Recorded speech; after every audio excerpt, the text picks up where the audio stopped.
வணக்கம்.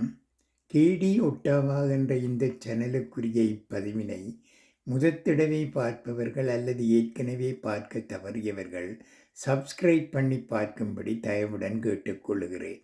அத்துடன் உங்கள் லைக்கையும் தெரிவிப்பதோடு ஷேர் பண்ணுவதையும் கொமெண்ட்ஸ் பண்ணுவதையும் மறந்துவிட வேண்டாம்.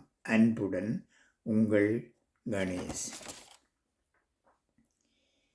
விநாயகரின் விவேகம். கிணற்றை மீட்ட கதை. ஒரு அழகிய கிராமத்தில் மக்கள் அனைவரும் பயன்படுத்துவதற்காக ஒரு பெரிய பொது கிணறு இருந்தது. ஒருமுறை எதிர்பாராத விதமாக கிணற்றின் ஓரத்தில் இருந்த ஒரு மிகப்பெரிய மரத்தூண் கிணற்றுக்குள் விழுந்துவிட்டது. இந்த தூண் தண்ணீருக்கு நடுவே குறுக்காக சிக்கிக் கொண்டதால் மக்களால் வாளிகளை விட்டு தண்ணீர் எடுக்க முடியாமல் போனது.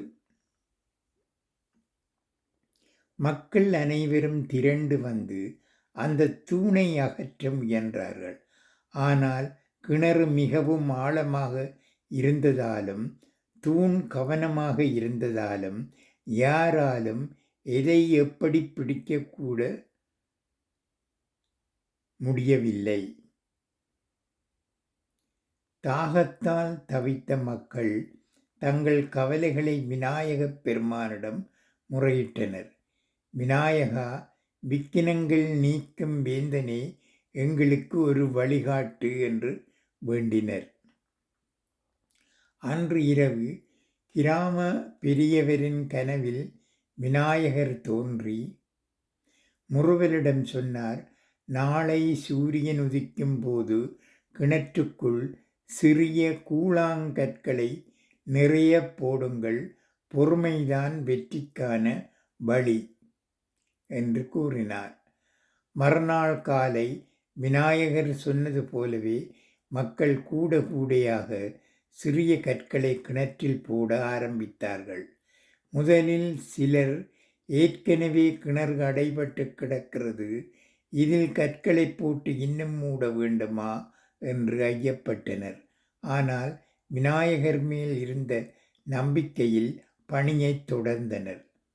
சிறிய கற்கள் கிணற்றின் அடியில் சென்று சேர நீரின் மட்டம் மெதுவாக உயர ஆரம்பித்தது. நீரின் உந்து விசையாலும் அடியில் கற்கள் வந்து சேர்ந்ததாலும் ஆழத்தில் சிக்கியிருந்த அந்த பெரிய தூண் மெல்ல மெல்ல மேலே மிதந்து வரத் தொடங்கியது. தூண் மக்களின் கைகளுக்கு எட்டும் தூரத்திற்கு வந்தவுடன் அனைவரும் சேர்ந்து அதை எளிதாக கயிற்றால் கட்டி வெளியே எடுத்தனர். விநாயகரின் சிறிய யோசனை எவ்வளவு பெரிய நன்மையை தந்தது என்பதை உணர்ந்து மக்கள் மகிழ்ச்சியில் திளைத்தனர். இக்கதையிலிருந்து நாம் அறிவது பதற்றமில்லாத சிந்தனை. எவ்வளவு பெரிய சிக்கலாக இருந்தாலும் பதற்றப்படாமல் யோசித்தால் எளிய தீர்வு கிடைக்கும். 2வது, சிறு துளி பெருவெள்ளம். சிறிய கற்கள் சேர்ந்து ஒரு பெரிய மாற்றத்தை உண்டாக்கும். 3வது, இறை நம்பிக்கை.